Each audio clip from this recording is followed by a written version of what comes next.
Our son Dwayne drew an antelope tag for Southeast Oregon, so we're getting ready to go, and our adventure starts at Annette's place at Lapine, where there's a little fawn out in her backyard, just out exploring the new world that he was born into not but over a month and a half ago. He has to check every single thing out. The trip that we were anxiously awaiting for has now begun as we move from Lapine down through central Oregon and then over to the southeast corner of Oregon where our antelope tag will be good. Mile after mile our small V6 engine pushes us southward as we watch out the window going past Summer Lake and on south to almost the Nevada border. Lots of cattle are grazing at roadside as we push southward. Ahead of us we see the Guana Rim and the windy little road that climbs to the top of the Guano Rim, and this is the steepest paved road in the state of Oregon. When you get up on top, you can look down almost like if you were flying in an airplane. You're up so high above the floor of the desert. This is antelope country. This is what brings us southward. They're a desert animal that like the wide open spaces, and so we're going to camp here and start our hunt out the next morning. This is the day before season opens. At first, we see an old doe and a fawn, and we almost made a nervous wreck out of her. She probably was ready to go see Dr. Phil after we were done. Every place we went, we'd see her, and she'd snort and take off. It was nice to see the old doe out bounding through the sagebrush and snorting as she went. Then we look out in the desert beyond, and we see antelope, and lots of them. They're out here grazing away on the bunch grass of the desert out beyond it. Now, if we can figure out a way to get up on them, this antelope hunt shouldn't take us all that long. They seem to be quite plentiful out here, and it looks like a good bunch of bucks. So maybe this hunt will be better than we thought it would be. It's sure good to see lots of nice antelope out there on the distant bunch grass field. Last winter was a very severe winter, so the bucks don't have long sheaths on their horns, but they have nice little horns anyway. We get ready for bed so we can get up before daylight the next morning and get ready to be after them. We find a good place to wait for them. We'll let some other hunters do the work of chasing the antelope around, and we'll just sit and wait. We find a good place to hide under partly cloudy skies with a few candy cane clouds circling over a clear blue sky as we sit and wait. These Oregon antelope are very, very smart, so we have to just wait them out. And so they'll sneak in to get some water or something, and we'll be waiting for them. We're waiting for it to get daylight, and finally the sun clears the eastern horizon and it starts to get light. And we look down below us, and what a sight! a bunch of mule deer bucks. Some of them are a little sassy, but they'll get more sassy as it gets closer to the mating season. Their horns are sort of in the velvet, and when they get hard, that's when they'll get sassy and start poking each other and chasing each other around with those antlers. Makes you wonder where these bucks are going to hide those antlers come buck deer season, the first part of October, but they'll figure out a way, and it looks like some of them are just darn nice bucks. They don't even see us as they wander around. Something at the water hole seems to spook them just a little, and I don't know what it was. Maybe there was a predator or something down there. But whatever, there's a rare sight to see that many bucks at this day and age. That might be a good bet to go hunting down there. They're naturally a little nervous, and particularly around a water hole, so they gather up themselves and start grazing their way up out of the canyon where the water hole.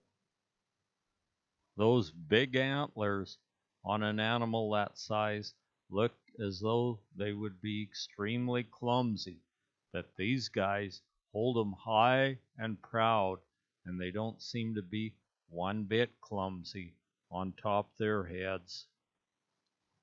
They're walking very cautiously, grazing their way up out of the canyon.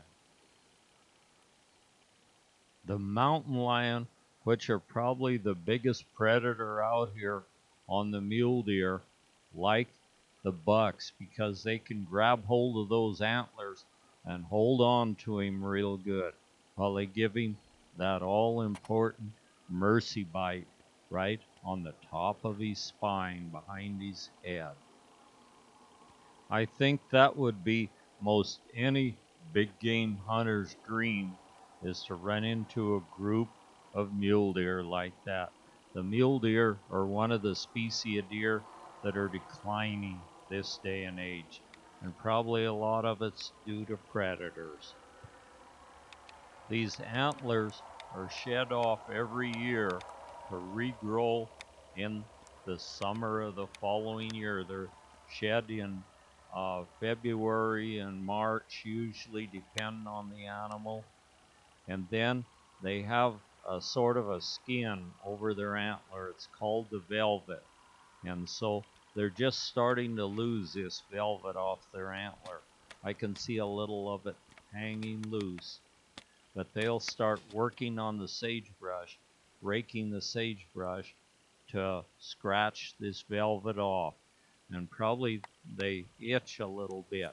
There are blood vessels in this velvet which retract and give the animal the chance to rub the horns bright and shiny on the sagebrush or whatever happens to be in the area. They move higher and higher up on the distant rim of the little canyon where they have gone to water. And they're not necessarily eating bunch grass. They're eating some of the browse from some of the brush around. I guess there's plenty of grass, but they kind of like the leaves of some of the brush as they nibble away on it, making their way up to the skyline where they can once again disappear over the distant horizon. They probably have some beds pawed out over on the other side where they can lay and watch the distant hillsides and take them a quick little nap.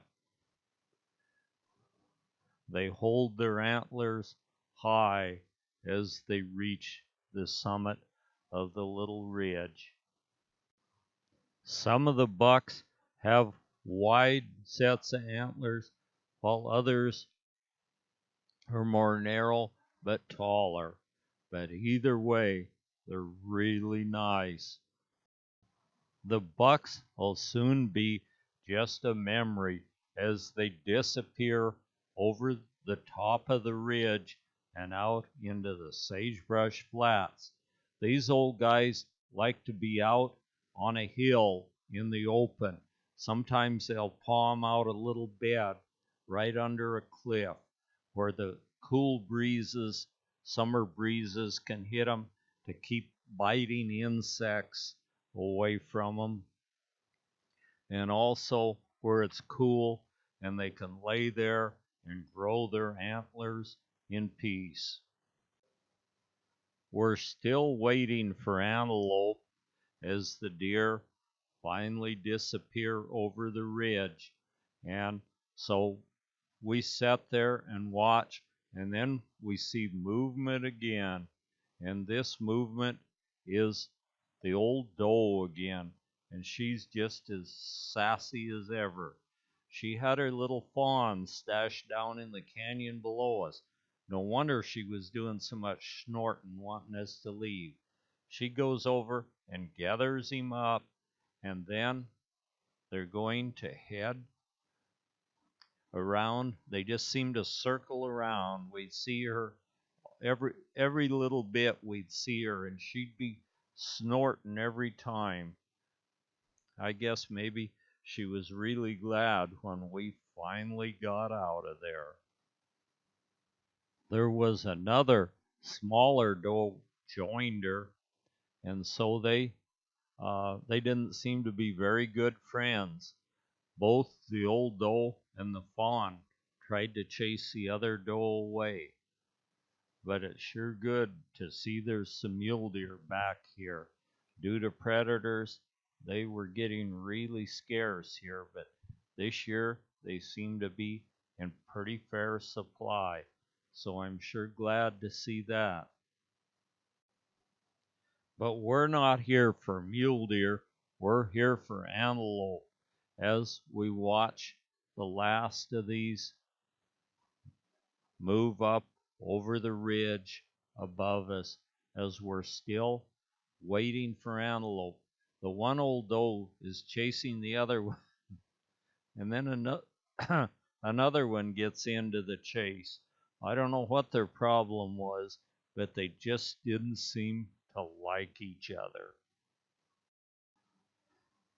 They finally clear the top of the distant ridge up above, and we thought maybe they would disappear and we wouldn't have to put up with them. If the antelope came, they might spook the antelope. So I just soon that they packed their bags up and moved on. So it looks like that's exactly what they're going to do. That one old doe is very assertive and just as sassy as she can be, and she's not afraid to use her snorter to snort constantly. And it looks like they're going to go ahead and graze right over the top of the next hill. And so that's a really good thing to be rid of her for right now. She's not even one bit bashful about asserting her authority physically in chasing off other does. Although we didn't get to see it, but I'm sure if an old coyote came that she would put the run on him and strike him a time or two with those sharp hooves if she got a chance. And I'll bet the old coyote would decide to go find something easier to catch to eat than her. We drink lots of water and scan the horizon constantly for antelope. We just know it's just a matter of time till they come. And here they come in all their force. A whole herd of them coming in with numerous bucks in it. Dwayne readies his rifle and watches. It's important to be like the wise old hunter and let them come in close enough so you can get a good shot and make it count.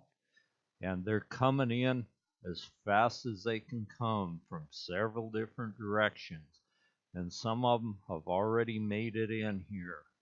So now it's just a matter of he needs to pick out a nice buck and get him.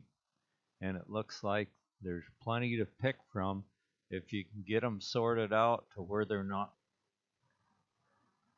Our hearts are racing as we try to pick out a nice buck out of this herd of about 40 or so. We've waited a long time for this moment, and here it is. And there goes a nice buck. The shot of a rifle pierces the midday dry air of the desert, and we look over, and an antelope drops right in front of us. We'll go up and start the work. The hunt is over now, and the work starts. We only have the one. Dwayne just has the one tag, and I didn't even draw a tag this year. So it looks like it's time to start working on this buck. We'll check him out, and there he is, and he's a nice one. His horns didn't grow as long this year because they had a very severe winter. And when that happens, they shed their sheath every year. And when that happens, they don't grow as large a sheath on the horn as they would in a better year. But just the same, that is fine. We go by the size of the base of the horn or the boss.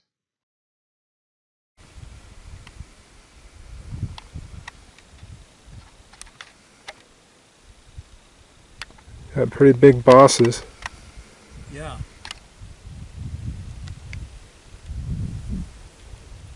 Probably a Yeah, he's got Three? fat little horns. 3-4-year-old.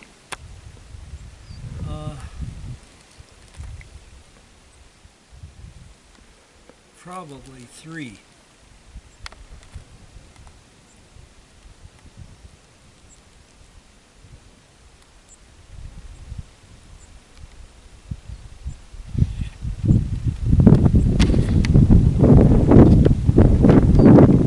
I did some measurements on the size of the head, and it's a large. There's only one size bigger, and that's the X3 large. So it's a nice one. And besides, he's nice and fat in excellent shape, and that'll make some really super good table fare. That's one of our best eating of all the wild game. While we were skinning the antelope, I happened to glance up, and here comes another herd in with several nice bucks in it.